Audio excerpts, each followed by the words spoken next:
Okay, so this is gonna be the fight against Uncle Gale, or Slave Knight Gale. Um, had to pause commentate because it was just taking so long to kill this guy, and I wasn't kind of improving with live commentary. Overall, it took a while. Tried a lot yesterday. I also fought Medir kind of in between to pass the time, and well, I'll talk about Medir and all that later. As you can see, I'm using a new weapon. This is the Quakestone Hammer, which I've kind of always wanted to toy around with, but now I actually had the resources to upgrade it, and I really like it. I'm not sure how much it helped. I think I could have done this with any weapon, but you know, sometimes a new weapon is a new perspective, just kind of like a fresh new take, and I don't know, maybe it helped. It does deal a good amount of damage, although this guy is super tanky. Probably one of the tankiest bosses, aside from the aforementioned Medir. Which is weird, you know, because when you think about it, the bosses in Ariandel were actually extremely squishy. Like, they did not have a lot of HP, but they had a lot of phases. That's still the attack I don't know how to avoid. It's weird, that attack. I just have not managed to ever figure out kind of how to dodge it consistently, which is the problem. But you know, in phase 2 that's not really a problem. I decided to do this. This is a good tactic with multi-phase bosses, to use your Ember between the two phases. First of all, it's an immediate heal, which is always nice. Second of all, you get more HP for the more difficult part. Although this guy, I would honestly say, goddamn, my voice is going. I would honestly say his first phase is more difficult. This does seem to be one of those bosses where if you make it past phase 1, you're set. Because anytime I've made it to phase 2, I've always almost killed him. So yeah, it seems to be one of those bosses, which there aren't actually that many of in this game. It's kind of, sort of an endurance fight, I guess you can call it. Overall though, I do like this guy better than Fried. I don't have that much of a problem with Fried, even though I do think she's a little bit too difficult. But I don't know, this guy feels more solid in terms of the design. Feels more epic. Without feeling too anime, the other problem I have with Fried is that she feels a little bit too kind of out of place sometimes. Like she would be more at place in Devil May Cry or something. And by the way, at this point I was starting to get confident. I had a lot of Estus. More Estus than I ever had at this phase, so I thought, you know what? This might actually be it. And surprise, surprise, it is. Sorry if I spoiled that for you.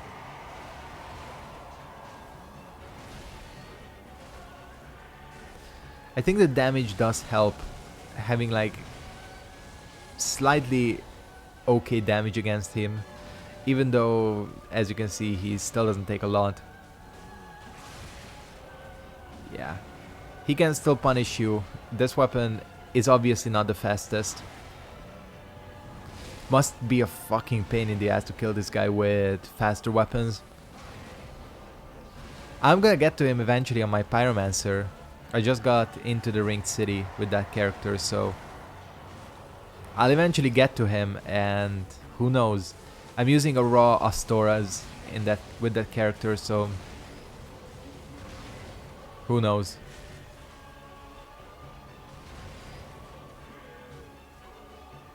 Although probably with the speed at which you swing, it kind of evens out. I don't know. We'll see when we get there. I also, of course, don't know how resistant he is to magic. And I kind of knew that this was it at this point. I mean, I had to screw up really badly to die here. Which, you know, I've been known to do. Like, I almost did it there. Good thing I backed out. In these situations, sometimes I go on the offensive, but that never works out well. It's better to back out. And he just killed himself. So yeah, that was the fight with Uncle Gale. Gotta give him the respect. Or Slave Knight Gale. I don't know why I keep calling him Uncle Gale. Anyways, we're gonna be going back to live commentary, so I'll see you guys in a second. Alright, so Slave Knight Gale is beaten. Very good boss. I like this boss a lot. And for killing him, we got Soul of Slave Knight Gale and Blood of the Dark Soul. This is gonna be big, I think. Before we read anything else, oh, here are the dead. Whoever these are. Alright, you know what? We're gonna read these things. Soul of Slave Knight. I don't think I ever read this. No, I did read this. Alright. The red-hooded wandering slave knight Gale sought the blood of the Dark Soul as pigment for the painted world, but Gale knew he was no champion, that the Dark Soul would likely ruin him, and that he had little hope of a safe return. Okay, and I assume this is a key item. Blood of the Dark Soul that seeped from the hole within Slave Knight Gale, used as pigment by his lady in Ariandel to depict the painted world. When Gale came upon the Pygmy Lords, he discovered that their blood had long ago dried and so consumed the Dark Soul. So are these guys the Pygmy Lords? Is that who these guys are? The Lords of the Ringed City? Because I was wondering if this is... At first I thought this was maybe Firelink Shrine, just in a different version. But I think not. I think this is actually... Yeah, this is like... I guess the throne room of the Ringed City. What is this bonfire called? Slave Knight Gale. Yeah, that's one of... sorry. It's one of the things I don't like when they name bonfires after bosses. I like it better when it's just more indicative of the area, but whatever.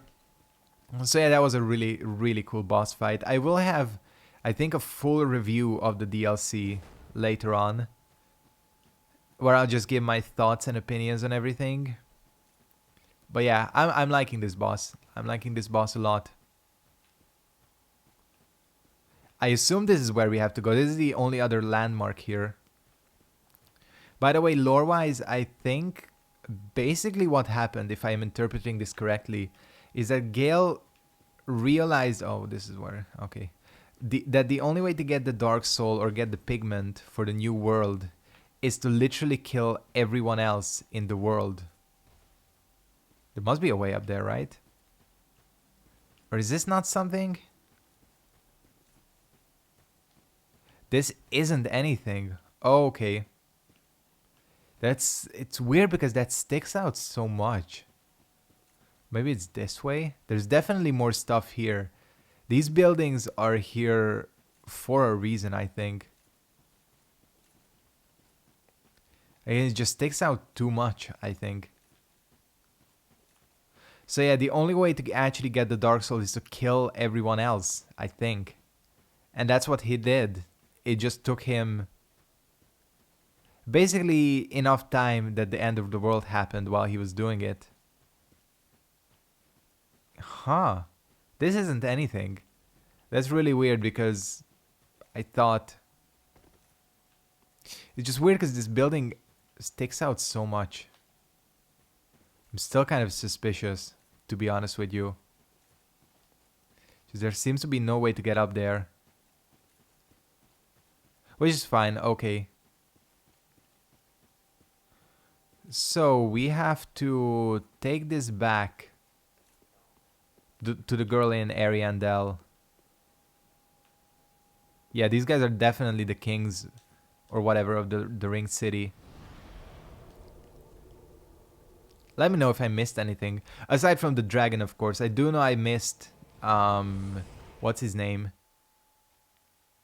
I always want to say Calamite, but it's Mildir. But I don't really want to... I'm not a huge fan of that boss. And again, in the review, I'll go into why. But essentially, to put it into one sentence, he feels more Ancient Dragon than Calamite. And I don't like the Ancient Dragon. If that makes any sense. That's basically the short of it. And I know I probably missed a ton. This is my first playthrough, so I am playing this through the DLC with my Pyromancer character as well, and already I've gotten a lot of stuff that I kind of missed. So maybe I'll fight Midir with him in a bonus episode, but for now I think that's it for the Ring City, except there is one thing. Oh, you know what I haven't checked? I haven't checked this with, what's his name either, the Demon Princes. What you can make from their souls. I mean, I kind of have an idea. Alright, so we can make Seething Chaos. Yeah, I kind of knew there would be a pyromancy. The last flame lit by the Demon Prince. This pyromancy hurls a clump of chaos. Upon impact, this clump of chaos seethes wildly, condenses briefly, then explodes violently. God, I can't read today. Violently. To the demons, these clumps are shreds of life. I've seen this. This is basically like Lingering Flame. It's kind of like a trap. It's like a detonation. I mean, it's pretty cool. Okay, we'll get into that later. But you can also make the Demon's Scar, which is probably the only usable PvP weapon for Pyromancers currently. This chaotic thing, the last flame kindled by the Demon Prince, is shaped like claw marks of a demon. It is both a fiery bladed weapon and a pyromancy flame. I mean, I like that they added something like this for pyromancy too, because you have them for miracles and sorceries, but it's good to have one for pyromancy as well. So we can make repeating crossbow. This crossbow, customized for repeat firing to face mobs alone, was wielded by Slave Knight Gale. Used in the battles of an endless journey, this crossbow is covered with twists and dinks, rusted with blood, and made extremely brittle from overuse. Yeah, see, battles of an endless journey. Like, he literally killed everyone else, I think, in the world, or every other hollow, and collected the Dark Soul, but then came us from the past. Greatsword of Slave Knight Gale, the only weapon that he kept with him from beginning to end. Originally an executioner's sword made for decapitation, this blade is heavily chipped and stained with the blood of countless battles. A precarious technique unique to Undead Gale: leap in any direction, slamming the greatsword to the ground, then follow with normal attacks for a large spinning slash or strong attack to backstep and jump forward in an overhead slam. It's the Artorias thing, isn't it? But don't you already have the Wolfblood greatsword for that? I don't know. That's really cool.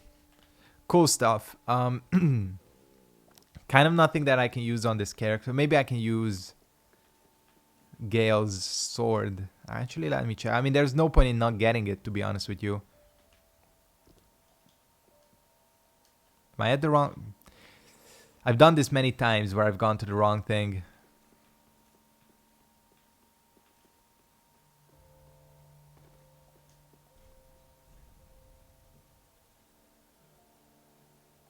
No. I almost fucked up. I must have the strength to wield this. Just I don't have the upgrade materials for it. Standard greatsword, I'm assuming. It looks cool. Oh, it's actually more Claymore. It has a Claymore moveset, which I was expecting the Zweihander moveset. Now let's check this weapon art. Yeah, Artorias kind of stuff. And then you can do this, yeah. And then what's this? That is really cool. I like these unique movesets. This one especially seems very flashy. To be honest, I was not a huge fan of Freed's Great Scythe. It felt, or Freed's Dual Scythe or whatever it's called. That was a little bit too anime for me, that weapon. So is that really it? We just have to go back to Sister Freed or Ariandel Chapel, doesn't matter. Ariandel Chapel is probably the one to go to. I'm surprised we didn't even get a cutscene, but I don't know why I feel like I'm missing something. I feel like there should at least be a... Oops, I just knocked into my mic. There should at least be a cutscene. Although there wasn't a cutscene for Gwyn either, technically. And Freed either, and Manus. So I guess we're not, maybe we're not missing anything.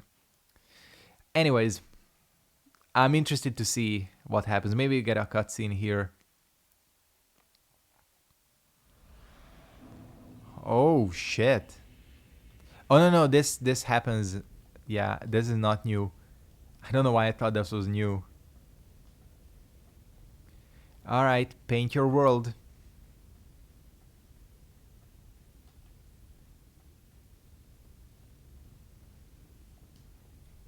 Give blood of the dark soul. Yes. My thanks, Ashen One. With this will I paint a world. Please tell me thy name. I would name this painting after thee. Hell yeah. My thanks. I will paint a world of that name. 'Twill be a cold, dark, and very gentle place. And one day it will make someone a goodly home. I wonder when Uncle Gale intends his return. Oh, I hope the new painting will be to him about that. home. Um, My thanks I will assure the call one day. about Uncle Gale returning. Hate to tell you, but you might be disappointed. Is that Lorien's greatsword? Yeah. I have the Firelink greatsword as well, don't I? Now that I think back, it would have been epic if I fought Gale with the Firelink greatsword. That's the end, I'm assuming. I think... I don't know, this is just me theorizing, but I used to think that, you know... The painted... Like, the painting was just made from... I don't know what. I don't know what they painted Ariandel and Ariamis with. But I think with the Blood of the Dark Soul, I think there's gonna be different results. I think she's actually creating a whole new world instead of just a painted world. Again, this is just me theorizing, but I feel like basically what's gonna happen is that the painting she paints will be a world where it's still the Age of Dragons, and then the cycle will begin there. Or maybe it's gonna be a world where things are gonna be outside of the cycle. I don't know. But I do have to mention that I really liked this DLC. As I said, there will be a full review of this that I'll make in a couple of days. Hope you guys enjoyed this DLC and my playthrough as well. Oh, that's cool. Yeah, that is cool. I like that. You can travel there. I thought I discovered something new. Yeah, again, I will make a full review of the DLC about Midir. Again, maybe I'll get there with my pyromancy character, but I'm not holding out hope because I did fight him off screen a couple of times just on my own while trying Gale as well, and I'm not a huge fan. That is to put it lightly. I don't like that boss. Again, maybe I'll beat him. I mean, I know what the reward is. It's the Covenant, but for now, I'm gonna go ahead and wrap it up here. Hope you guys enjoyed this playthrough. I'm probably gonna take a little break because I'm currently playing Final Fantasy X-2, which I haven't uploaded in a while. Currently playing Nier Automata, which I'm enjoying, and also in 2 weeks and 1 day, Dawn of War 3 is coming out, which I'm hugely excited for.